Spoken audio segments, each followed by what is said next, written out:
misalkan Najib, di depanmu ini ada ayat Al-Quran. Kamu kan, Al-Quran ini kan adalah pedoman hidup kita ya.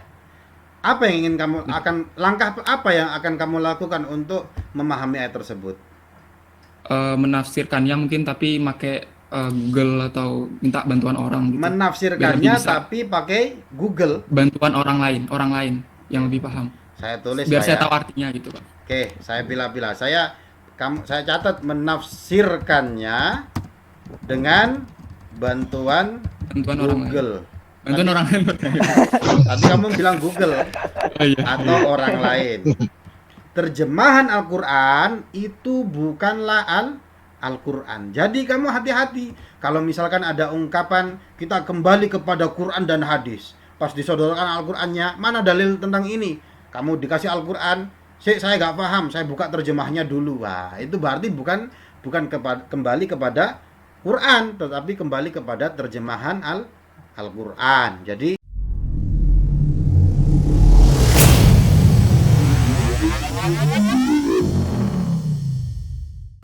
sekedar mereview Adam Paus, nanti aja Adam Paus saya absen, sekedar mereview, coba lihat di layar.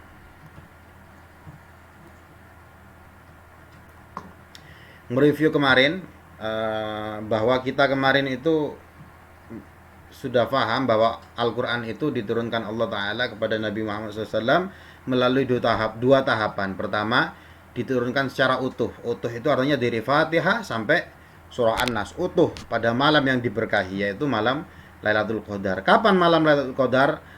Informasi dari Nabi yang masyhur, walaupun ada banyak beberapa hadis, kalau bukan 21 Ramadan ya 23 Ramadan, kalau bukan 23 ya 25, kalau bukan 25 27, kalau bukan 27 ya 29 Ramadan. Pokoknya 10 malam terakhir bulan Ramadan yang ganjil. Di salah satu hari itulah malam Lailatul Qadar terjadi dan Al-Qur'an diturunkan kepada Allah dulu. Diturunkan ke langitnya dunia, tepatnya di Baitul Izzah sama Dunya. Kemarin sudah kita bahas itu. Nah, kemudian ini sekedar mereview ya. Diturunkan secara berangsur-angsur kepada Rasulullah SAW selama 22 tahun lebih, dibulatkan jadi 23 tahun melalui perantara malaikat Jibril yang pertama kali diturunkan menurut salah satu riwayat, menurut salah satu versi, saya bilang satu versi ya. Nah, kenapa saya jelaskan satu versi? Karena nanti bingung kamu. Wis ini saja. 17 Ramadan ketika Rasulullah sedang berkhulwat atau menyepi di gua Hira di Jabal Nur. Sekarang kita membahas apa yang terjadi setelah itu. Nah, ini kita bahas. Kan kemarin yang kita bahas Robi ada sinyal di tempat saya gak bagus. Oke, nggak apa-apa. Sebentar, saya next. Oke, ini. Kemarin yang kita bahas kan sampai di sini. Bahwa Allah menyampaikan kalam, menurunkan Al-Quran, yaitu kalamullah, firmannya Allah Ta'ala, ucapan Allah Ta'ala kepada Nabi Muhammad SAW, sambil dilihat pointernya ya, layarnya ya, melalui perantara malaikat Jibril. Coba sekarang saya tanya kepada Vika Alfianti, dihidupkan mic-nya. Ketika Allah Ta'ala, Iya, Pak. dengarkan dan jawab ini Vika. Allah Ta'ala menyampaikan firman-Nya ke malaikat Jibril untuk disampaikan Nabi Muhammad SAW. Malaikat Jibril ini menurut pendapat para ulama tahu betul bentuk kalamullah, tahu betul pemahaman tentang apa yang disampaikan oleh Allah Ta'ala. Itu malaikat Jibril. Kemudian malaikat Jibril menyampaikan firman Allah Ta'ala kepada Nabi Muhammad itu dalam bentuk, sudah berbentuk. Apa bentuknya? Dengan bentuk bahasa Arab. Nah, sekarang pertanyaannya, kan kemarin sudah dibahas kan itu kan, yang Iqra bismi rabbikal ladzi khalaq, khalaqal, sampai ayat ke-5 itu kan bahasa Arab, sebagaimana apa namanya? Firman Allah Ta'ala, ya apanya itu lupa saya. Jadi lupa. Wa ja'alnahu Qur'anan Arabian, dan saya jadikan Al-Qur'an itu dengan menggunakan bahasa Arab. Jadi yang diterima oleh Nabi Muhammad ini adalah bentuknya sudah menggunakan bahasa Arab, Berbeda ketika Allah menitipkannya kepada malaikat Jibril, itu bentuknya hanya malaikat Jibril yang tahu. Dan penjelasan para ulama, malaikat Jibril tahu betul kalamullah, bentuknya Allah, bentuknya firman Allah itu bagaimana. Sedangkan yang disampaikan kepada Nabi Muhammad ini bentuknya sudah berupa bahasa Arab. Jadi ini sudah proses kedua ya. Jadi Allah ke malaikat Jibril kepada Nabi Muhammad. Jadi ada dua proses.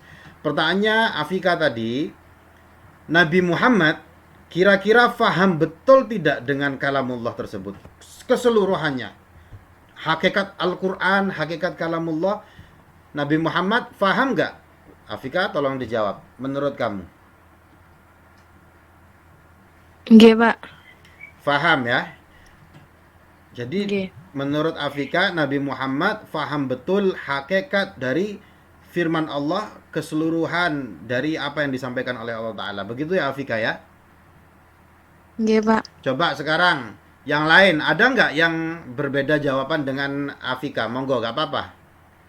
Ingat, ini saya catat loh ya, yang aktif di kelas. Ada yang punya pendapat berbeda? Monggo hidupkan mic-nya kalau memang ada.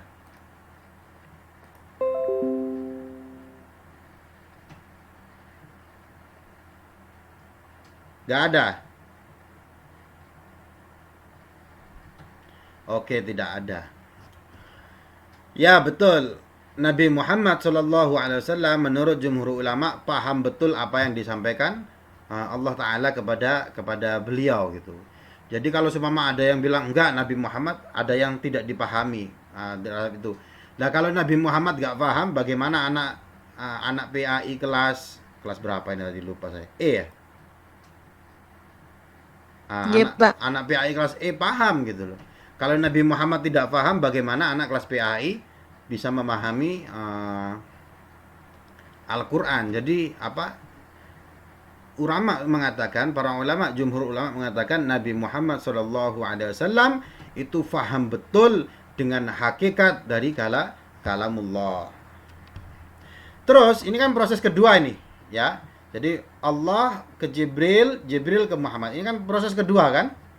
Kemudian Nabi Muhammad SAW menyampaikan Al-Quran ini kepada para sahabat. Coba Adam Paus, hidupkan mic-nya. Pertanyaannya Adam Paus. Adam Paus apa Adam Fauzi itu namanya? Fauzi, Pak. Naam, Adam Fauzi. Kamu ngelihat layarnya kan? Nabi Muhammad menyampaikan Al-Quran kepada para sahabat. Pertanyaannya, sahabat memahami betul nggak tentang Al-Quran? Coba Adam Faus dijawab. Menurut kamu?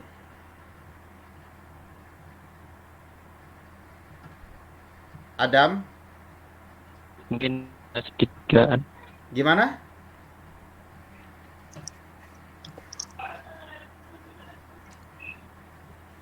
Bingung Adam. Adam kok kayaknya bingung galau ini. Coba yang lain. Ini nggak tahu Adam ini kayaknya sambil masak mie goreng kayaknya. Irma Dwi, coba hidupkan mic-nya. Irma Dwi. Nggih, Ustaz. Menurut kamu, Nabi Muhammad menyampaikan Al-Quran kepada para sahabat. Sahabat ini paham keseluruhan tentang Al-Quran atau tidak? Tentang hakikat Al-Quran, ngerti tidak? Belum sepenuhnya, Ustaz, kalau menurut saya. Belum sepenuhnya. Oke, mungkin ada jawaban yang lain. Monggo kalau ada jawaban yang lain dihidupkan mic-nya. Jangan ragu untuk berbeda. Saya Ustadz. Siapa namamu? Ajib. Nafi. Oh, Gus Nafi'un Nur. Gimana jawabanmu? Sahabat paham nggak tentang Al-Quran? Menurut saya itu paham, Tat, karena para sahabat langsung menerima pemahaman dari Nabi, Tat. Oke, jadi katanya Gus sopo mah iku? Gus Nafi mawon. Nafi'ur Rahman ya. Gus Nafi'ur Rahman, para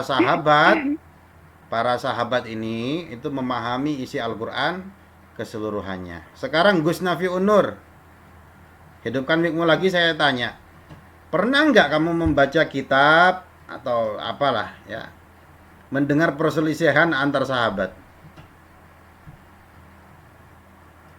Eh, hampir kalau tentang Al-Quran Aha. nggak ada tuh kayaknya Tat. Karena kalau ada perselisihan langsung ditanyakan kepada Nabi gitu. Oke. Lah, kamu kalimatnya kalau terjadi perselisihan langsung ditanyakan kepada Nabi. Berarti ada perselisihan nggak di antara sahabat? Ada. Nah, ya kan? Jadi Gus Nafi Unur ini bingung.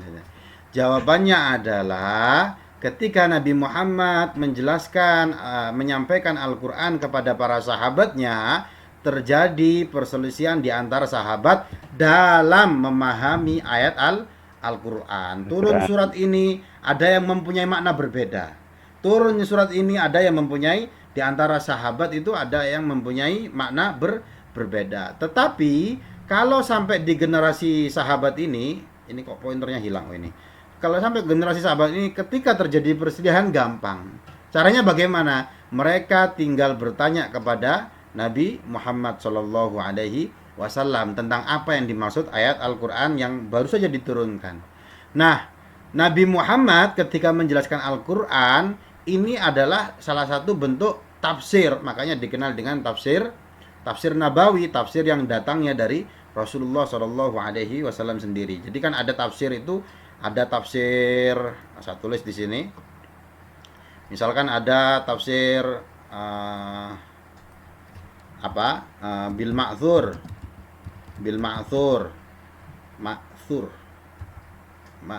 gini ya. Ada juga, atau bil ma'thur bisa juga disebut dengan bir riwayah. Ada juga tafsir bil ra'yi dengan ide pendapat dan sebagainya. Nah, tafsir Nabawi yang disampaikan oleh sahabat Nabi, yang disampaikan oleh Nabi itu termasuk wilayah tafsir bil ma'thur. Jadi ingat, sahabat ketika menerima Al-Quran tidak ada kalanya, tidak seutuhnya faham tentang ayat yang diturunkan. Oleh sebab itu Nabi Muhammad SAW ketika menyampaikan atau tabligh, ketika menyampaikan Al-Quran, ini juga disertai dengan penjelasan. Penjelasan Nabi Muhammad SAW ini disebut dengan hadis Nabawi kalau itu memang terkait dengan ayat Al-Quran. Jadi kalau sampai di generasi sahabat ini masih enak. Kenapa? Karena langsung bertanya kepada Nabi Muhammad SAW. Kemudian para sahabat juga saling mengajarkan. Kemudian Rasulullah meninggal dunia. Para sahabat menyampaikan Al-Quran kepada para tabi'in. Kira-kira, coba ini dijawab. Kira-kira terjadi di antara para tabi'in terjadi perselisihan nggak tentang ayat Al-Quran? Monggo. Nah, kau nasi hidupkan mik malah. Ada Ustaz. Bisa jadi, Mas. Pasti ada, Ustaz. Pasti ada. Siapa yang jawab pasti ada tadi itu? Saya, Pak. Nah, ismuka man ismuk? Mas Najib. Najib.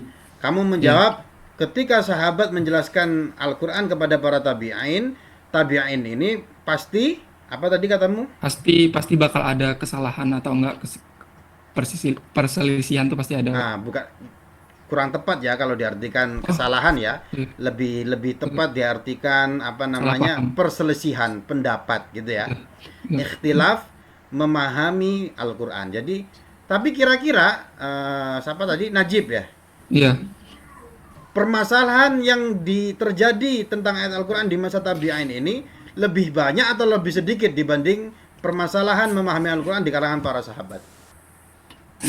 Kalau dari sudut pandang saya tentunya lebih banyak, Pak ya, karena yang sampaikan itu kan sahabat sendiri. Bahkan kalau Nabi Muhammad yang sudah bisa dikatakan manusia yang sempurna itu masih kadang masih kurang bisa ke sahabat, apalagi sahabat ke tabi'in. Oke, jadi pada masa tabi'in ini tentu terjadi semakin banyak permasalahan atau ikhtilaf pendapat ketika memahami ayat Al-Quran. Dan tabi'in mengajarkan para tabi'in mengajar ke para tabi'ut tabi'in, dan tentunya makin banyak masalah ke para ulama, terus dijelaskan ke para ulama, sehingga nyampe ke Al-Quran, nyampe ke anak PAI kelas kelas E. Kira-kira Najib, dia anak kelas PAI kelas E ini ketika memahami ayat Al-Quran semakin berantakan nggak? Tergantung dari yang ngajarnya juga, Pak. Waduh, jangan kayak gitu dong. Maksudnya di Saya nggak masa bisa di mas. masa kita ini, ya termasuk di anak PAI kelas E ini, ketika memahami ayat Al-Quran, terjadi banyak nggak di masa ini perselisihan pendapat? Sangat banyak, Pak. Sangat amat banyak sekali, dan itu luar biasa. Kalau kita membaca sejarah itu luar biasa. Ini coba saya tulis ya. Nah, ini kelihatan kan ya? Kelihatan Ustadz. Salah besar.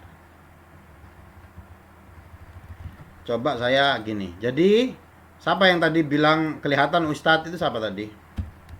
Hidupkan mic-nya. Rasyidah. Siapa? Rosyidah. Iya Ustadz.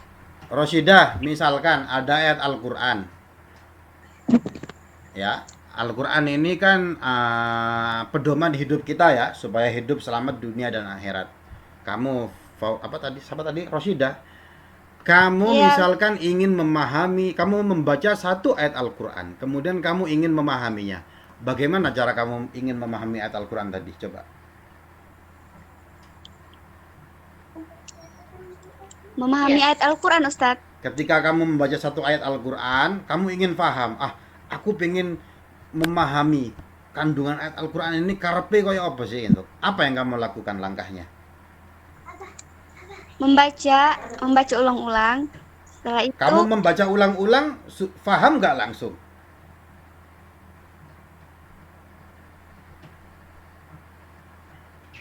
enggak paham Ustadz. Kenapa nggak paham? Kamu bahasa Arab paham tidak? Paham Ustadz. Coba saya baca ayat ya. Saya membaca salah satu ayat. Ya ayyuhalladzina amanu la tattakhidul yahuda wan nasara awliya. Ma makna? Ya ayyuhalladzina. Apa ya Rosidah? Coba.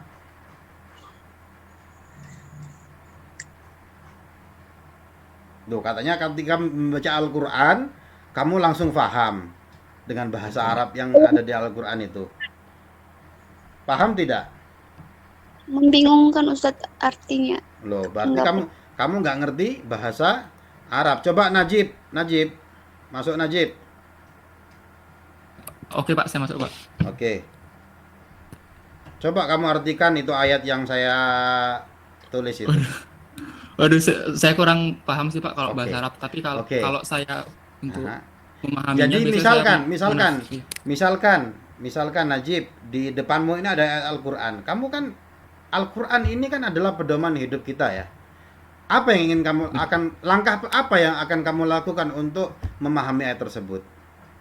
menafsirkannya mungkin tapi pakai Google atau minta bantuan orang gitu. Biar Menafsirkannya lebih bisa. tapi pakai Google. Bantuan orang lain yang lebih paham. Saya tulis Biar saya ya. tahu artinya gitu, Pak. Oke, saya pilih-pilih. Saya catat menafsirkannya dengan bantuan Bantuan orang lain. Google.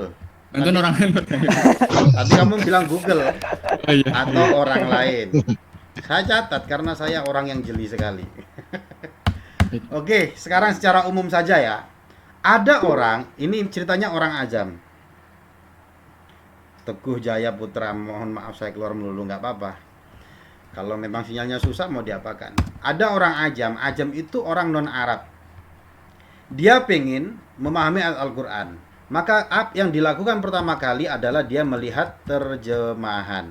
Betul tidak? Ada nggak orang yang ketika tidak paham dia melihat terjemahan Al-Quran? Ada nggak yang kayak gitu? Banyak, Pak. Oh, banyak. Ada, Siapa Pak. yang bilang banyak tadi itu? Saya, Pak. Nah, termasuk dia. Ada yang bilang, salah satunya Najib, kalau ingin memahami Al-Quran pakai Google, berarti Google Translate. Misalkan dia bilang, sekarang kan zaman high tech nih. Jadi kalau memahami Al-Quran itu pakai Google Translate. Misalkan dia bilang kayak gitu loh. Jangan bilang tidak ada. Contohnya tadi sudah ada Najib tadi itu, walaupun dia keceliput bicaranya. Ya. Yang ketiga, ada orang yang ingin memahami ayat Al-Qur'an, dia menggunakan tafsir Al-Qur'an. Coba Muhammad Izul, hidupkan mic-nya. Ya, Pak. Kalau kamu ingin betul-betul, saya bilang betul-betul ya, tidak sekedar paham terjemahannya saja. Apa yang kamu lakukan dari ketiga hal ini misalkan? Melihat asbabun nuzul. Ini loh 3 pilihan, nggak usah kemana-mana dulu. Dari terjemah pakai Google Translate atau tafsir. Mana Terjemahan yang kamu dulu, pilih? Pak. Kamu mau ke terjemahan dulu? Ya, Nggak langsung ke tafsir? enggak, karena terjemahan kan paling mendasar dari tafsir. Oke, ini nanti diskusinya menarik ini insya Allah. Jadi siapkan sinyalnya, siapkan kopinya, bilang ke adiknya, "Dek, belikan kopi," gitu. Dalam kitab Mabahis fi Ulumil Quran salah satunya ada Ulumul Quran, itu ada banyak kitab-kitabnya. Ada Al-Itqan, ada Manahil, ada Mabahis fi Ulumil Quran dan sebagainya. Saya satu saja. Dalam kitab nanti bisa saya cross check ya. Ini saya rekam, jadi nanti saya taruh di Google. Kamu kalau tidak percaya kamu cek nanti di YouTube di kitabnya. Ada kitab namanya Mabahis fi Ulumil Quran. Ini yang ditulis oleh Syekh Manna Khalil Al-Quran. Salah satu poin yang disampaikan dia adalah bahwa saya singkat ini, terjemahan Al-Quran itu bukanlah Al-Quran.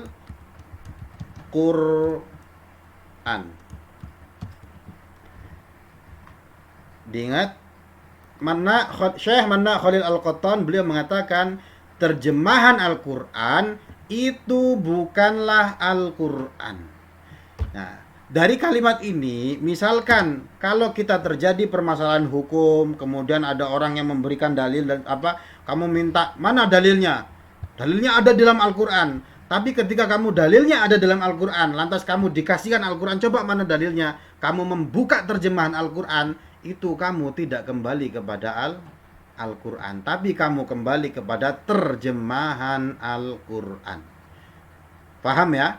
Terjemahan Al-Quran itu bukanlah Al-Quran. Jadi kamu hati-hati. Kalau misalkan ada ungkapan kita kembali kepada Quran dan hadis, pas disodorkan Al-Qurannya, mana dalil tentang ini? Kamu dikasih Al-Quran, saya nggak paham, saya buka terjemahnya dulu. Wah, itu berarti bukan kembali kepada Quran, tetapi kembali kepada terjemahan Al-Quran. Jadi hati-hati, nanti saya kasih contoh insya Allah betapa bahayanya contoh-contoh kembali kepada terjemahan Al-Quran. Kemudian ini saya mau paham ayat Al-Quran, pakai Google Translate misalnya. Wah, nanti lah bingung lagi. Saya cek ya, saya belum ngecek sebelumnya, coba. Tapi nggak usah lah. Karena saya yakin. Misalkan ayat yang perguruan kemarin kita bahas zuyyina sama'ad dunya bimasabiha. Dihiasi langitnya dunia itu dengan masabih. Masabih itu jam'un min misbah, jamak dari misbahun. Kira-kira misbahun itu artinya apa kalau ngecek di Google Translate? Misalnya Lampu. Lampu ya. Ini saya serius, saya belum ngecek. Coba saya cek ya. Kalau pakai Google Translate itu artinya apa? Misbahun ya. Lihat di layar kan ya? Iya, Pak. Misbahun. Misbahun. Salah tulis itu. Misbahun. Artinya adalah lampu. Nah, kira-kira zuyyina sama'ad dunya bimasabih. Katanya Allah Ta'ala, saya hiasi langitnya dunia dengan masabih. Saya hiasi langitnya dunia dengan lampu-lampu. Bahaya nggak terjemahan Al-Quran seperti itu? Iya, Pak. Nah, jadi Bahaya. pantas nggak kamu menggunakan Google Translate? Sangat tidak pantas sekali, sangat bahaya sekali.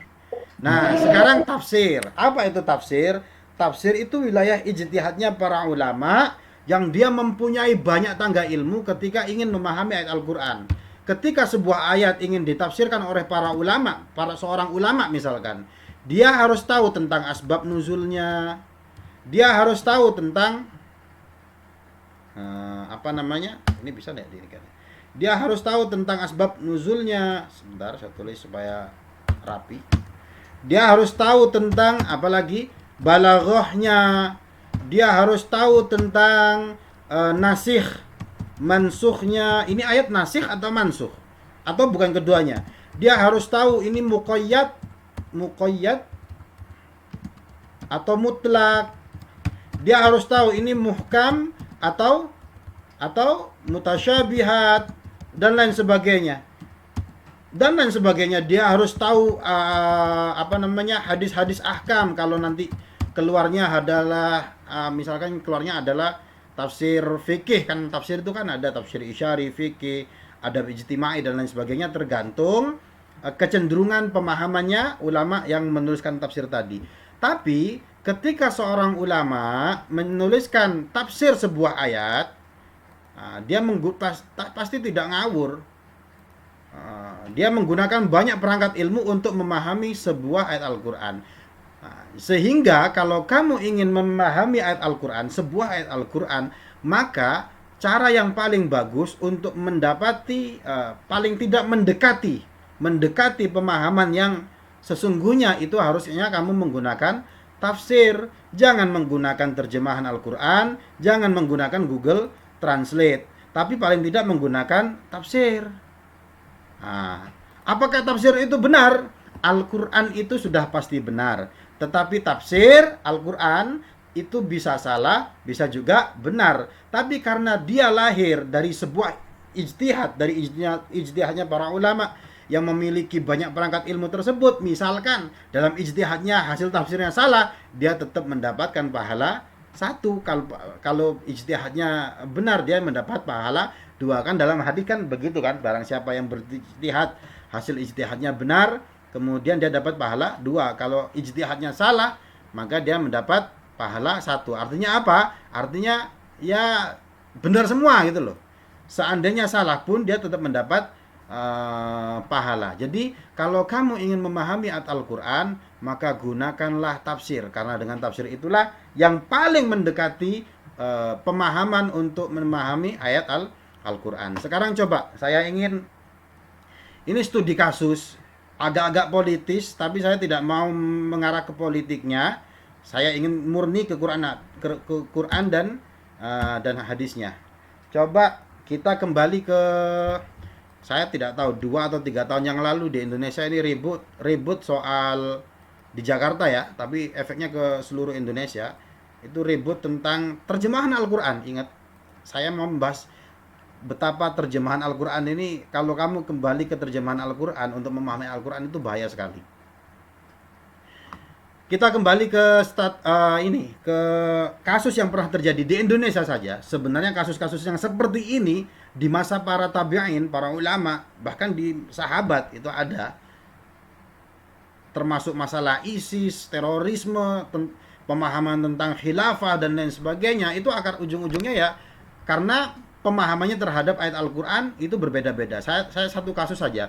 Ketika 2 atau 3 tahun yang lalu, ketika soal gubernur di Jakarta, itu ada satu ayat yang sangat populer sekali, yang rawan untuk dipolitisir, yaitu Al-Maidah ayat, ingat nggak? Ada yang ingat nggak? Al-Maidah ayat 51. Ayat 51. Bunyinya bagaimana? Coba lihat di layarnya, saya bukakan langsung. Surah Al-Maidah ayat 51. Ini surat An-Nisa, Al-Maidah ayat 51. Semuanya lihat ya. Saya ingin memahami bagaimana Al-Quran kalau menggunakan terjemahan itu bahaya atau tidak. Mana 51 ini? Yang saya blok itu. A'udzubillahi minasyaitonirrajim. Ya ayyuhalladzina amanu la tattakhidul yahuda wan nasara awliya. Coba Najib lagi, karena dari tadi Najib yang ini, yang jelas suaranya tanpa gangguan. Atau ini deh, Gus Nafi Unur deh, Nafi Unur, mic-nya hidupkan Nafi Unur. Nggih, Pak. Kamu Nafi Unur, kamu bahasa Arab standar paham nggak? Lumayan lah, Pak. Oke. Coba ini ya. Ya ayyuhalladzina amanu la tattakhidul yahuda wan nasara auliya. Saya coba menerjemahkan, lantas kamu sambung terjemahannya itu apa? Wahai orang-orang yang beriman, janganlah kamu mengambil orang Yahudi dan orang Nasrani sebagai apa, Nafi Unur? Pemimpin. Sebagai Pemimpin, Ustaz. pemimpin. Dah, tutup mic. Pemimpin atau wakil. Tutup mikmu. Coba semuanya fokus ke ayat ini di layar. Ada kalimat aulia. Yang kalau tadi saya baca, ya ayyuhalladzina amanu la tattakhidul yahuda wan nasara aulia, orang-orang yang beriman, janganlah kamu mengambil orang Yahudi dan orang Nasrani sebagai aulia. Saya tanya aulia maknanya apa? Gus Nafi Unur dia menjawab pemimpin. Berarti orang Yahudi dan Nasrani menurut terjemah yang disampaikan oleh Nafi Unur itu tidak boleh dijadikan pemimpin. Saya tanya kepada yang hadir di sini semua, ada tidak yang memaknai aulia selain dari pemimpin? Monggo. Yang mempunyai makna lain selain aulia diartikan pemimpin. Ada? Coba Najib, kamu pendapatnya sama tidak? Aulia itu diartikan pemimpin. Kurang lebih sama Pak, orang yang memiliki kepemimpinan, yang Oke. memiliki ya itu sama. Oke, jadi diartikan aulia ini maknanya adalah pemimpin gitu ya. Ini kita kembali ke terjemahan. Itu kan ini aplikasi ya. Tidak saya buat-buat. Coba kita lihat. Wahai orang-orang yang beriman, janganlah kamu menjadikan orang Yahudi dan Nasrani sebagai teman setiamu. Dalam kurung, wali, pelindung, atau pemimpin. Sekarang saya tanya, ini baru kita menggunakan terjemahan ya. Teman setia itu beda nggak dengan wali? Najib, Beda Pak, teman setia. wali itu beda nggak dengan pelindung? Beda. Pelindung itu pasti pemimpin bukan? Salah satunya iya. Iya, Fungsinya, tapi pelindung tidak selalu pemimpin. pemimpin. Nah, ini ada 4 makna. Ini karena screen capture juga. Ini kalau di bahasa Turki artinya dost. Dost itu artinya teman gitu loh. Coba sekarang saya buka yang bahasa Inggris ya. Saya coba yang buka bahasa Inggris. Ini kita kembali kepada terjemahan dulu. Quran in English. Quran in English. Misalkan coba artinya apa? Al-Maidah ayat berapa tadi? 51. 51. 21. Wah, cek dawa nih rek. Ya apa ini? Go to verse 51.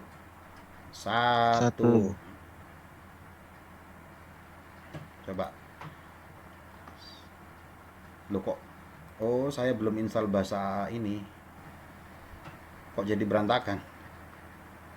Al-Maidah ayat 51. Loh kok gak keluar ya? Oh, ini betul ya. Ya ayyuhalladzina amanu la tattakhidul yahudu wan nasara awliya. What the meaning of awliya? As lies. Ya. Oh, you who have believed. Orang yang beriman, don't take the Jews and the Christian as lies. What the meaning of lies?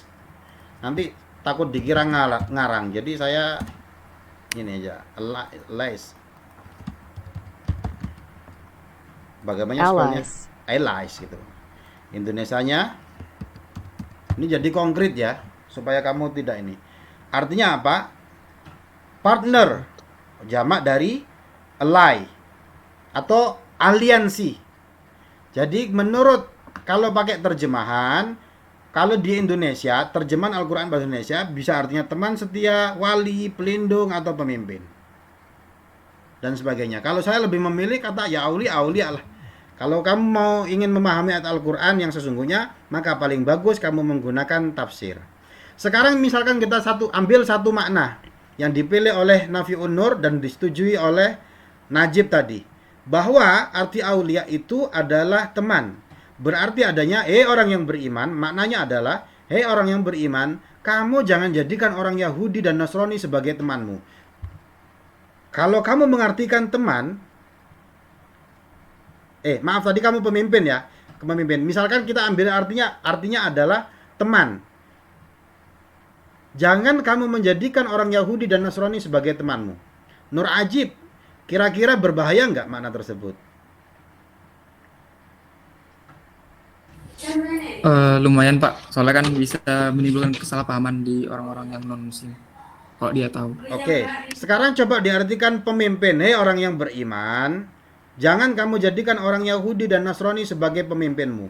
Kamu tahu kan, misalkan ini contoh, di Singapura itu perdana menterinya orang non muslim.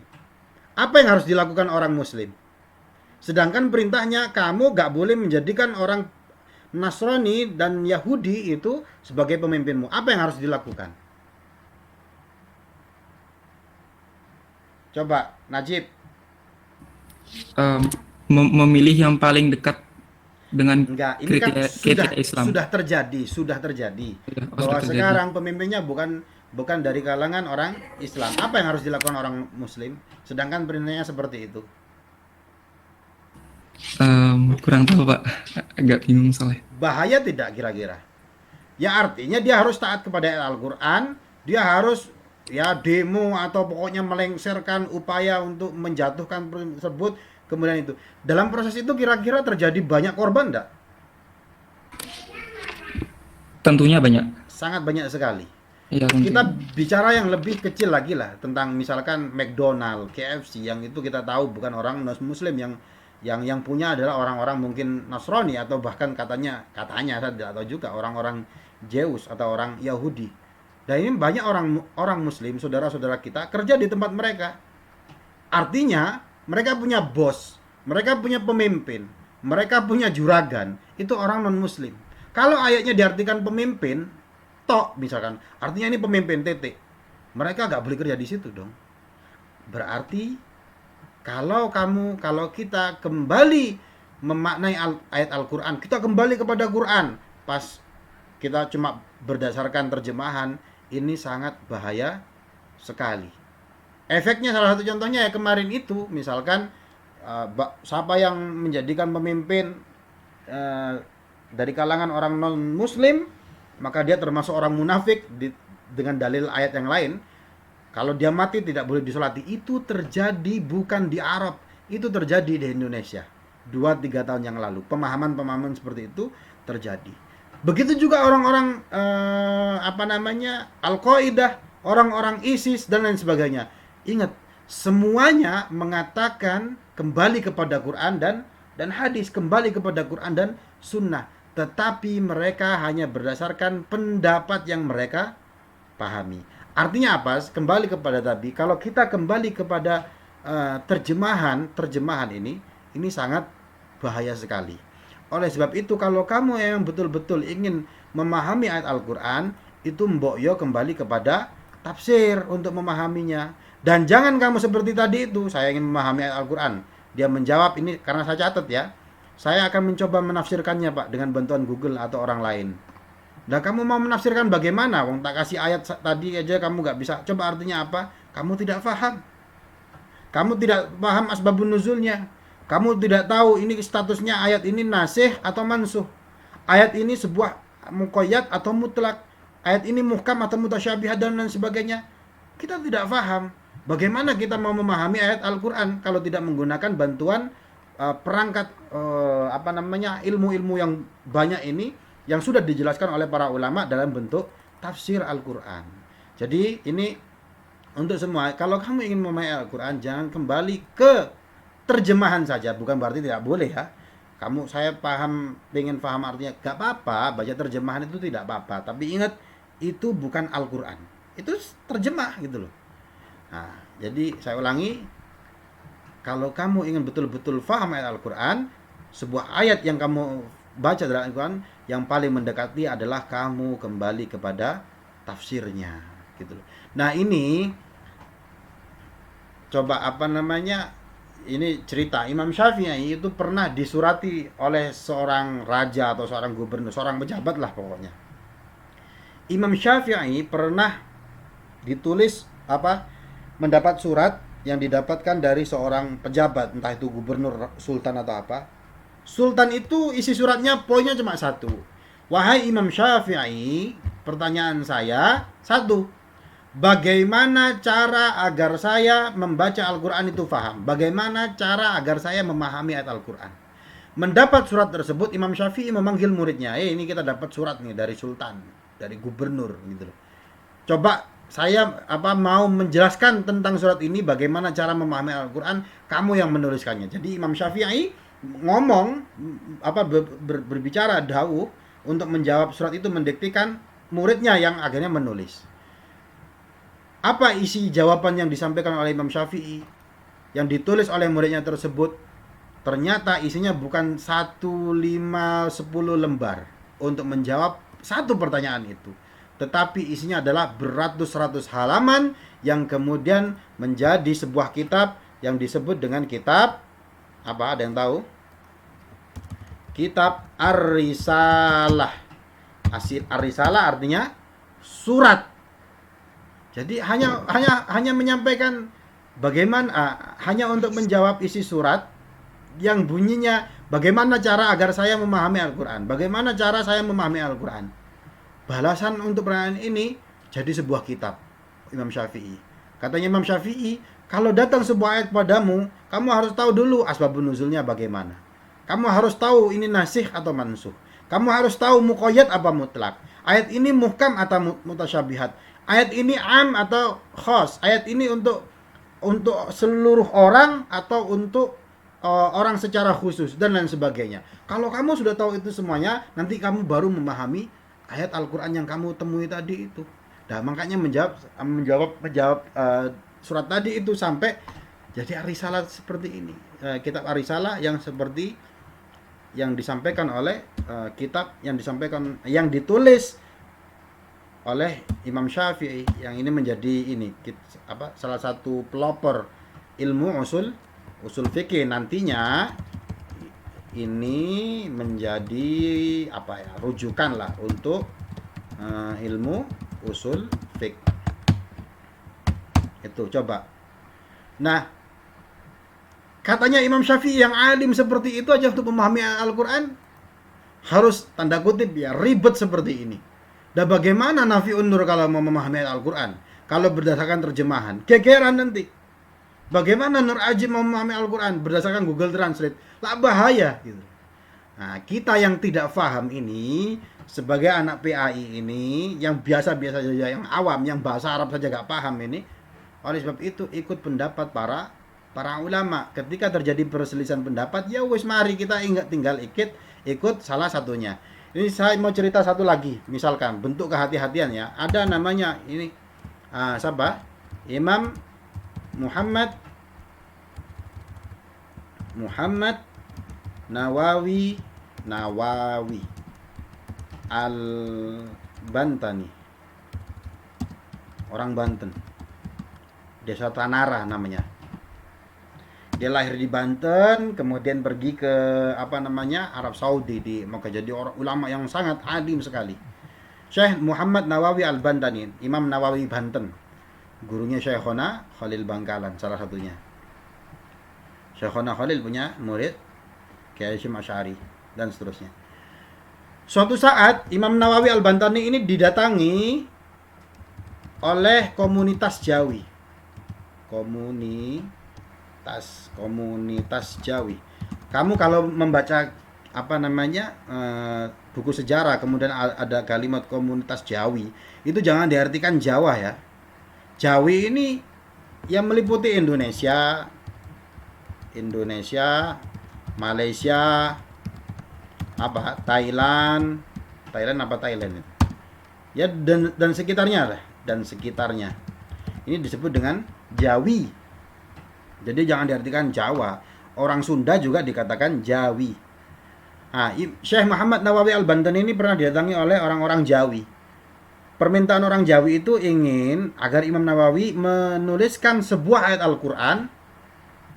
Ingin menuliskan kitab tafsir yang nanti tafsirnya ini dikaji di Indonesia lah misalkan. Apa jawaban Imam Nawawi? Imam Nawawi tidak berani. Kenapa? Ini nanti disampaikan dalam kitab beliau, dalam muqaddimahnya. Beliau disampaikan, saya tidak berani menulis kitab tafsir. Kenapa? Karena ada dua hadis yang diingat oleh Imam Nawawi. Apa? Misalkan, yang pertama adalah man qala fil Qur'ani bi ra'yihi fa asaba faqad akhta'a. Sopo wong, apa namanya? Enggak semuanya Jawa ya di sini ya. Barang siapa yang berkata atau menafsirkan ayat Al-Qur'an bi ra'yihi, dengan ra'yunya, dengan pendapatnya, fa asaba, dan itu benar, faqad akhta'a, maka sungguh dia telah salah. Hadis yang kedua, man qala fil Qur'ani jadi lupa. Man qala fil Qur'ani bi ra'yihi falyatabawa maq'adahu minan nar. Barang siapa yang mengatakan atau menjelaskan Al-Qur'an dengan pandangannya sendiri, falyatabawa maq'adahu minan nar, maka siapkan tempat nongkrongnya di neraka. Gara-gara dua hadis ini Imam Nawawi tidak berani menulis kitab tafsir sebagaimana permintaan orang-orang Jawi tersebut. Singkat cerita, waktu demi waktu berlalu, orang-orang Jawi datang lagi ke Imam Nawawi meminta untuk menulis sebuah tafsir yang nanti ini kitabnya akan dikaji oleh santri-santri di Jawi, di Indonesia dan sekitarnya.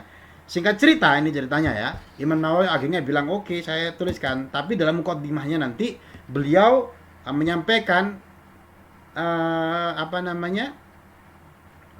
ini kitab yang beliau tulis ini berdasarkan 5 rujukan kalau tidak salah. Nanti silakan dirujuk di kitab tafsirnya, kitab Al-Munir, tafsir Al-Munir. Beliau menyampaikan tafsir ini pakai 5 rujukan. Pertama, yang muktabar, tafsir yang muktabar. Ada Ibnu Katsir, kemudian ada tafsir saya lupa, pokoknya beliau menggunakan 5 rujukan untuk menulis tafsir tersebut. Yang 5 rujukan ini muktabar lah, terpercaya di kalangan ahlu sunnah wal jamaah. Walaupun nanti pada beberapa ayat itu katanya teman saya yang membahas tentang Imam Nawawi itu katanya tetap pada beberapa ayat ada dalam menafsirkan Imam Nawawi itu mempunyai kecenderungan pendapat yang pendapat tersebut lahir dari horizon pengetahuan Imam Nawawi, terutama tentang, kalau nggak salah, tentang ulul amri. Karena pada saat itu kan Banten dikuasai oleh Belanda. Jadi kalau diartikan ulul amri ini artinya pemerintah, padahal pada saat itu Banten pemerintahnya adalah Belanda, nanti kacau gitu loh. Nah, itu seperti itu. Yang ingin saya sampaikan, Imam Nawawi yang alimnya luar biasa seperti itu saja loh, yang menjadi gurunya para ulama di Jawa dan sekitarnya. Ya, kalau kita lihat para ulama kita itu kan kalau sanad keilmuannya kan rata-rata melewati Imam Nawawi Banten nantinya, termasuk kayak Hasyim Asy'ari dan sebagainya. Nanti melewati Imam Nawawi. Yang alimnya luar biasa seperti itu aja tidak berani menafsirkan ayat Al-Qur'an kalau menurut pendapat sendiri.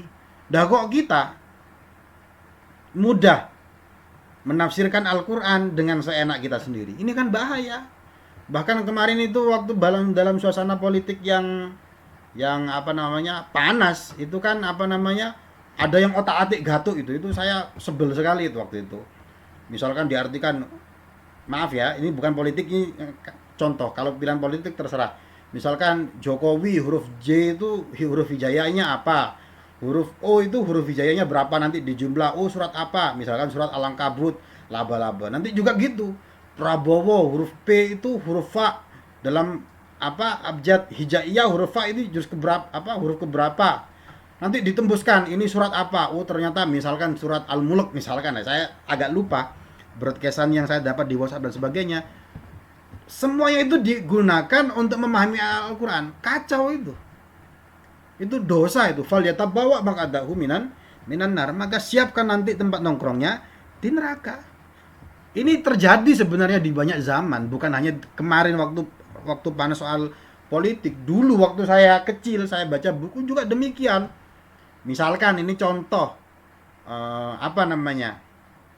orang-orang yang nggak suka sama Golkar karena simbolnya seperti pohon beringin, bukan seperti ya, tapi memang pohon beringin. Ada yang menggunakan ayat la taqrabu hadhihi syajarah, surah Al-Baqarah. Janganlah kamu mendekati pohon ini. Jangan mendekati pohon ini. Itu untuk musuh-musuhnya Golkar. Yang PDI juga demikian. Pilihlah PDI karena dalam Al-Qur'an ada Al-Baqarah. Al-Baqarah artinya banteng katanya waktu itu ya, walaupun artinya sebenarnya sapi gitu dan lain sebagainya. Yang P3 juga demikian. Ini Ka'bah. Ka'bah itu ada ayat di dalam Al-Qur'an bibak kata gitu ya. Di Bekah. Bekah itu Mekah, kalau di Al-Qur'an menggunakan kalimat, ada yang menggunakan kalimat Bekah, tempat menangis. Nanti jadi Mekah, di situ ada Ka'bah dan sebagainya. Artinya apa? Pada banyak zaman banyak sekali yang mempolitisir atau bahasa kasarnya itu memperkosa ayat-ayat Al-Qur'an dengan terjemahan-terjemahan sesuai dengan hawa nafsunya.